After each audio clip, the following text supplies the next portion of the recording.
Okay, how are you, Magnus Hastings? I'm fine, Gary Thomas. And do you have Better now. yeah.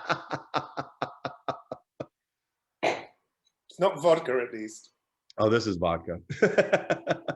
I With can't do that anymore. It's with like just with my just day. Go on.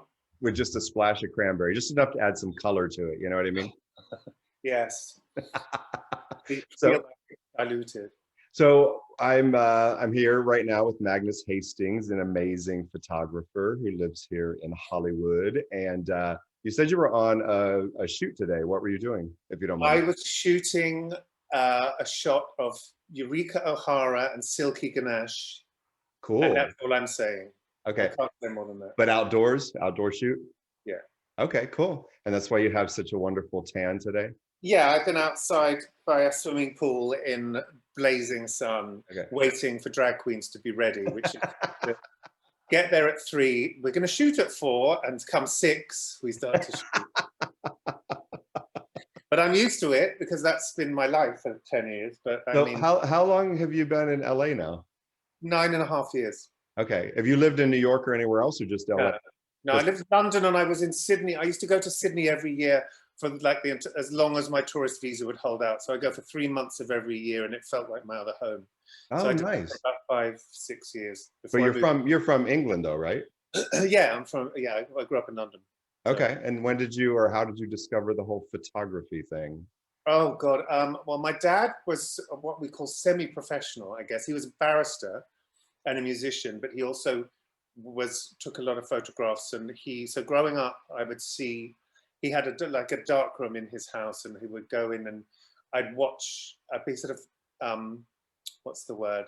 Hypnotized by watching these, because obviously in those days it was coming through the chemicals and the trays and Oh everything. yeah, And yeah. he only did portraits, which is what I do, and it was usually very beautiful 60s model women type Oh, things, nice. 70s, so 80s, 90s,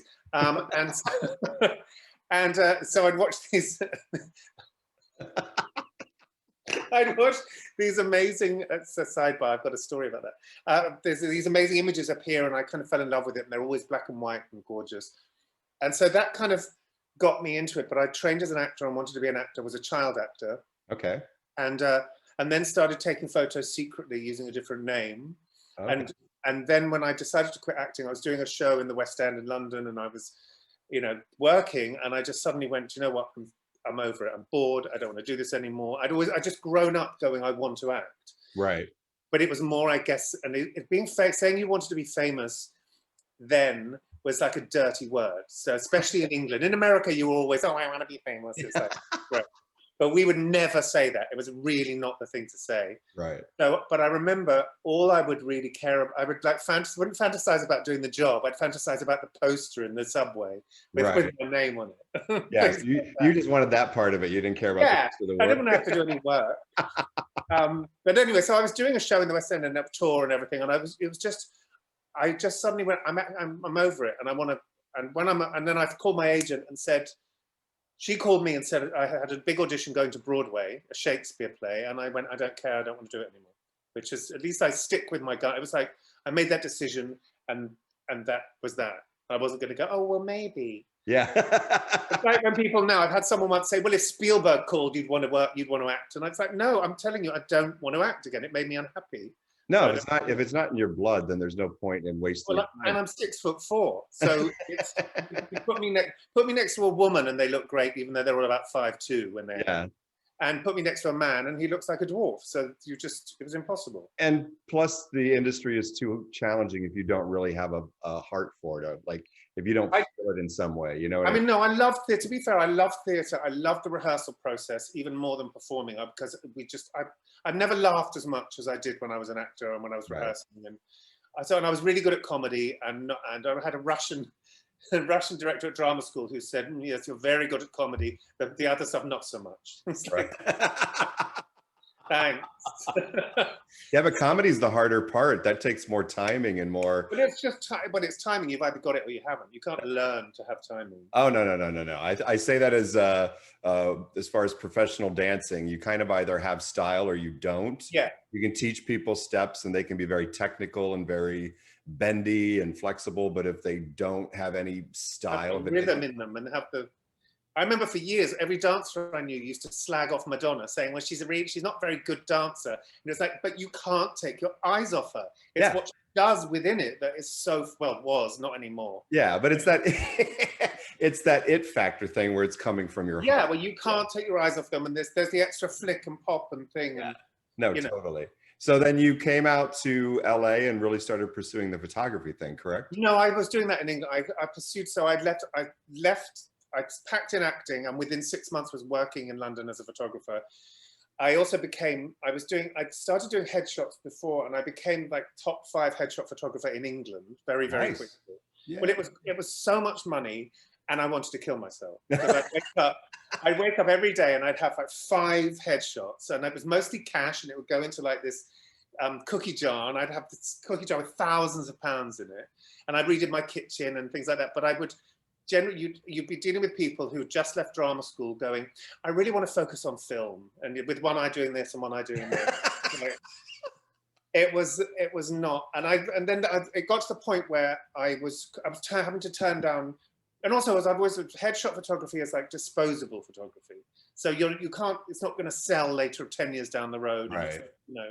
But it's great and fun. Well, it's good for cash in the moment, right? It's good for cash in the moment. And then I had to turn down shooting a huge band for a magazine because I was all booked up with headshots, and I just thought, well, this is pointless. So then I packed in headshots, and then ever since then scrabbled for money after that. But it's because it's especially moving to LA. I was paid a lot more in England than I am here because no one in LA wants to pay for anything ever. No. Trust me. I performed for a long time in Las Vegas, and the money's really, really good. And then some of those same gigs out here are a fraction. But exactly. And people and also saying they don't have money when they do. But and especially if there's, now it's even worse. People thinking, I took photos of somebody recently who had 3 million followers, and I thought, well, at least I'm going to get something out of it. And they posted them, and I lost followers. I actually didn't. It was like, what the fuck? So anyway, that's like producers that would say, "Listen, I'm really not making any money." And this person is really rich. Yeah, like, just throw me a buck. So how did you then kind of move into the whole drag photography? Because that's really what has pushed you out there. Yeah, so when I stopped acting, and there was one sort of reputable gay bar that was a gallery as well. And I went in there and I said, "Can I have a show?" And it was booked up it was always booked up for ages. And because I knew them vaguely, and they said, okay, well, what? And I just said, "Do you need to see any pictures?" And then I was so naive, and I showed them a few pictures, and they went, "Oh my God, okay, yeah." So I had my first show, and I had no idea if it was good or bad. So what I did was basically use the gay famous people in Soho. So it was like a celebrity portrait show. Right. So I took pictures of people who everyone within the queer community knew, in my way, and they blew them up hugely and had them pressed onto PVC. So they were like really amazing, super colorful things. And I remember putting them up going, "Now I think these are really good, but I have no idea because I like them." And then the next day, because I changed it at 11 at night, and then the next day it was open and everyone came and there was a launch.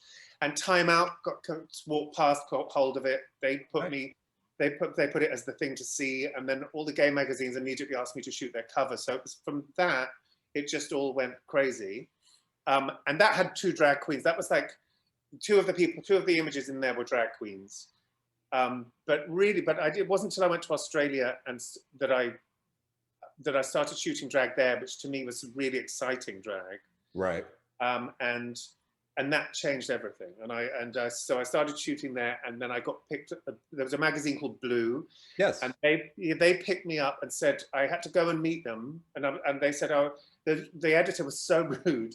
I went in, and she said, "So I hear you're taking photos of drag. It's kind of a niche market." And then I showed her my book, and she went, "Oh my God, it's pop art," and gave me an 8-page spread. And then from then it was, you know, and that was the first, I shot Courtney for that. I had to come back and shoot Courtney because they wanted Courtney in it.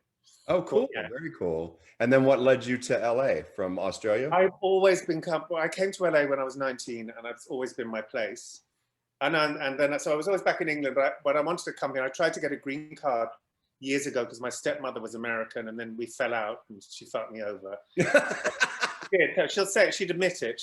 She apologized when I didn't need, and I got one through my own work. It was like, anything I could do to help. It's like, no, it took me 20 years, but I've fucking done it myself, you cunt. So, you know. Well, cheers to that. Hello, cheers to that. Cheers to getting my own green card under my own. So is Why Drag, is that your first photography book that you put out? I was in other books, but that was my own book, which is 10 years in the making. I mean, from when I hit Australia, I was planning to do a drag book. And I remember when I did the first stuff I did, because I was shooting drag in a different way. And it's funny that now I see how other people are shooting drag and why drag has really influenced that. And it was, I remember Courtney sending me an email, which I've lost, which is really annoying, but when, you know, 10 years ago or whatever. No, when was I? Like 14 years ago.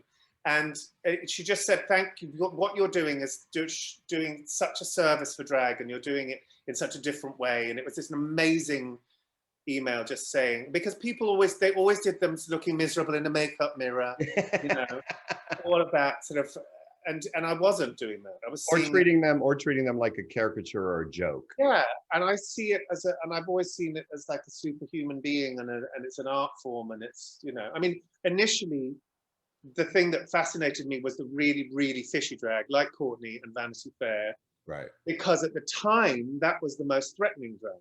Because straight men would get really angry because they'd get sexually confused by it. Yeah. Whereas now there's like trans porn and there's all sorts of stuff. So it's a whole different world and everyone's sort of used to it. And then bearded drag became the sort of more threatening thing. But at the time, Courtney and Vanity were, I stayed with a straight psychiatrist friend of a friend, and I was shooting Vanity Fair. Look her up if you don't know who she is. And and at the time she looked like Courtney. And he got really angry and had to phone his girlfriend.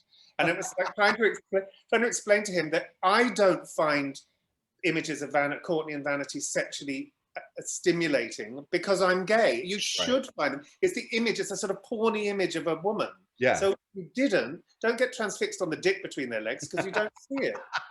You know, all of that. So the point of the book, though, is you were really trying to find out why drag, why are people going for it? Why is it called Why Drag, and why did I ask the question? Is that what you're asking? Well, I'm wondering, like, did you ever get any answers from people that just kind of blew you away? Or no, I did. No, there was some. I mean, the thing that is really interesting that I'd always drag was, I was starting doing it was very much about the kind of. Generally, it was the boys that weren't muscle Marys, were a bit plain, couldn't get into the VIP, you know, the gay VIP lounge, and then they would not only, once they became drag queens, they'd have a whole new attitude, but they'd rule the VIP and they'd be the stars of it. And so it was very much about fitting in, and belonging and feeling part of that. So you'd have all the pretty muscle Marys and the drag queens. But the newer drag queens, it's all about an art form. It's not about creating a character that stays the same, like Lady Bunny or RuPaul or Bianca. It's like people changing, trying different things out, and not being this. They talk about, all the younger queens talk about art, and the older ones talk about belonging. Oh, that's interesting. That's interesting. It's also interesting, I think, to watch some of them when they're not in drag and they don't say a lot and they're not very outward, and then they get into drag and all of a sudden, like, this whole persona and personality. Well, the more of the old-fashioned ones. Yeah. Well, because the younger ones, often they're very pretty. Yeah. As boys now, and they're not, you know, and they, especially with Drag Race now. So when I first started working on a book, I was doing these big colorful pictures, and then I was going to do a little black and white, like almost like a passport shot of them as boys, because it was all that, the transformation was so amazing, and people were, especially anyone who didn't know drag, was so transfixed by that this guy would become, you know. But now with Drag Race, everyone's so used to it because you see them, half of it, you see them out of drag. So Right. So it's it's more a much more mainstream now. normal. It's not, you know, someone like Jodie Harsh, who's a friend of mine, nobody knows what Jodie looks like because she Right. won't be seen anywhere as a boy. So I remember being years ago being in NA. Uh, and, uh, and somebody said to me, "Oh, I hate that Jodie Harsh. This is in England. She's so annoying." And I went, "She's in the rooms." they had no idea. Sorry, they had no idea, and I wasn't going to point her out, but it was so funny because they just had no clue.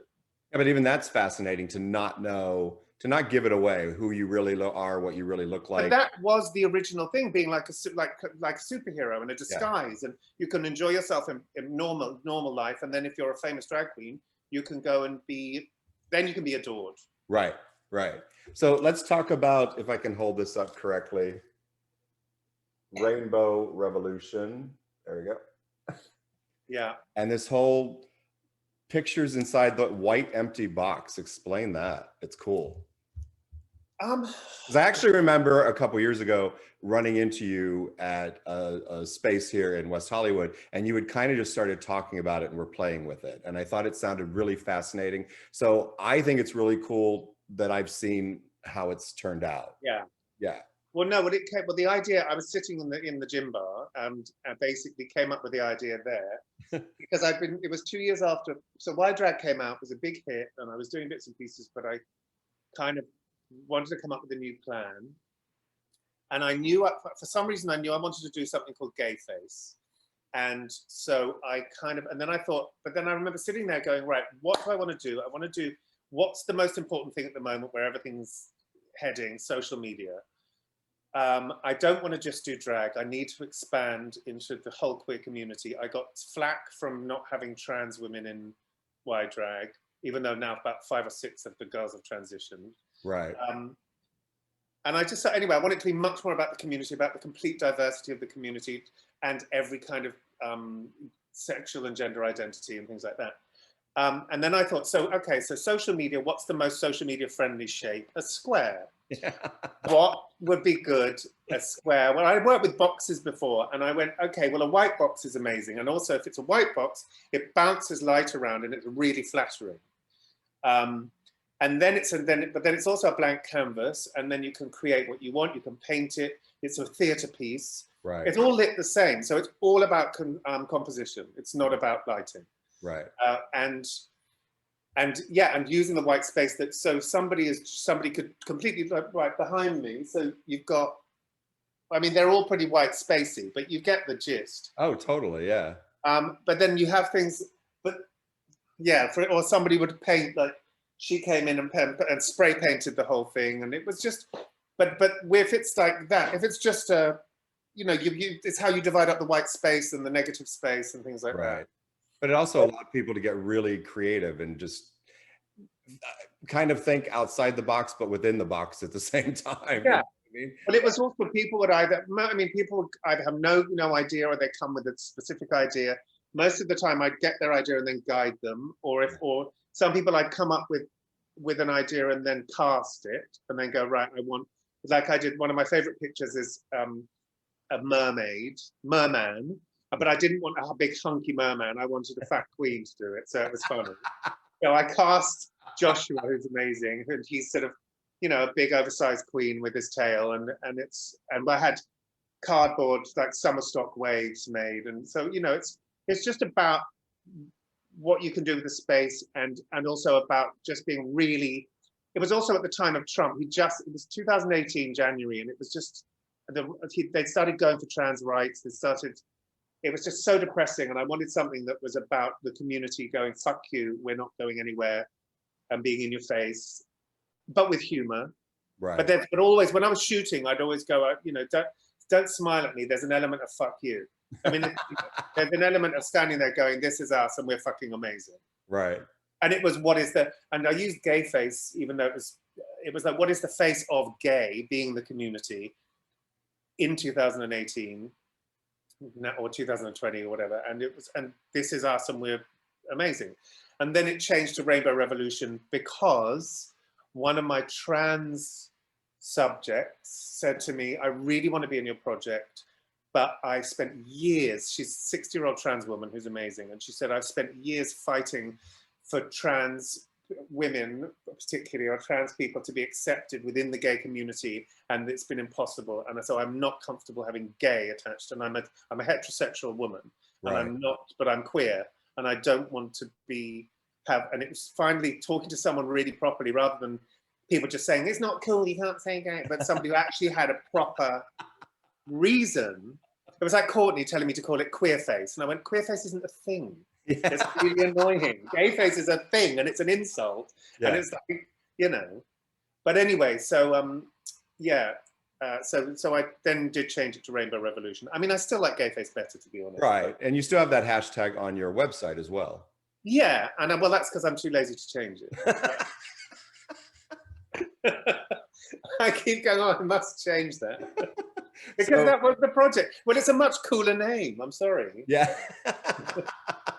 But now that the book's out, is the box done, dismantled, or is that? Yeah, I tore it. I had 3, and the one that I lived with for a year and a half in my own space. And I did, well, when we went into lockdown, I then did I put myself in it every day, marking the back of the box like daily, coming up with ideas with my dog, George. Yeah, and like, stop for a second. What is your, tell everybody what your Instagram is, because you have these pictures on your Instagram. Oh, it's Magnus Hastings. Yeah, but you have to go, everybody check it out, because during lockdown, he took the concept of the white box. And how many days did you do? But like being in a prison cell. So each day there'd be an added thing. Yeah. And then across, you know. And then how many days did you do it? I got about 40, I think. Okay. But just stupid, you know, but it was really fun to, so it was lots of time for George and me to have the time together, and because he's the best model in the world. He does exactly what he's told. But then it got to the point where I'd wake up and I'd go, oh my God, because people started to love it and go, what are you can't wait to see what you're gonna do. And then I'd go, oh my God, I've no idea what to do. And then I started checking it every day to see what you were doing next. Yeah, but then it was like, but then people would message me and tell me to do things, and they were, you know, but they were sort of like sci-fi special effects. Like, no, it's meant to be funny. And also, we're in lockdown, so I'm not getting a crew in. Yeah. But it was fun, and then I woke up one day and I went, it's not fun anymore, and so I actually ripped the box to pieces. So I got a friend around and we just tore it and threw it in the street. Done. Okay. And but I had people all the time constantly asking to do a box shot, and it's like, well, I've done it for over 2 years. I've been shooting boxes, and as much as the composition, as I said, was fun, it's not challenging to me in terms of lighting and creating things, and you know, so. Okay. And then before we go, on your website, what is the True Colors Fund? What is that? So there's 2. So the idea with that was another point I wanted to with the new project, I wanted to give back. I'm so American. and but I mean, I like the sentiment. The words a bit much. Yeah. But anyway, the whole point was to do this and then give a percentage to. Initially, before I started shooting in London, it was to the True Colors Fund, which was True Colors United, it's called now. They changed their name. Why?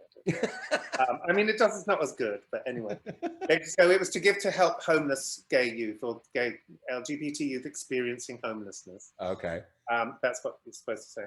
And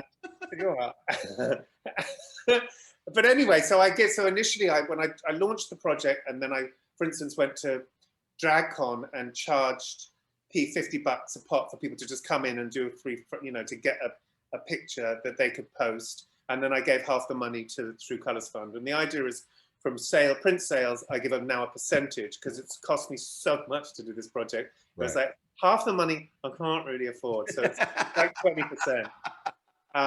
Well, it started off. You don't want to be homeless with your box. That's no, and it's like you're going, and also then I dropped the price. I wanted them to be very affordable, and if you really wanted, personally, it should be more than one image. I think. Right. They go, like, you choose, say, 6 images, and you have them as canvases or as prints, and they go together and they create. It's how you put them together, and right. It's an independent arts installation and things like that.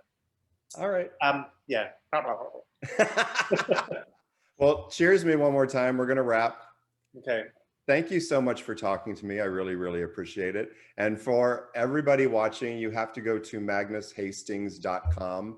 And then follow him on Instagram for sure. You're not really on Facebook much, are you? I am on Facebook, Magnus Hastings again. I never see you there though. I only see your stuff. I'm there. I'm not on. But I post things on Instagram and then post them on Facebook. But I can't do Twitter. That's my problem. Somebody stole my name a long time ago on Twitter, so I'm Magnus Hastings 1 on there. Every time I open a Twitter, it lasts for a while, and then I shut it down, and then I go back. It's all porn anyway. Every time I open Twitter, there's just a cock in my face. It's true. And on that note, who I follow. Okay, there's a Dor Delano and then cock. So. And on that note, we're gonna say goodbye.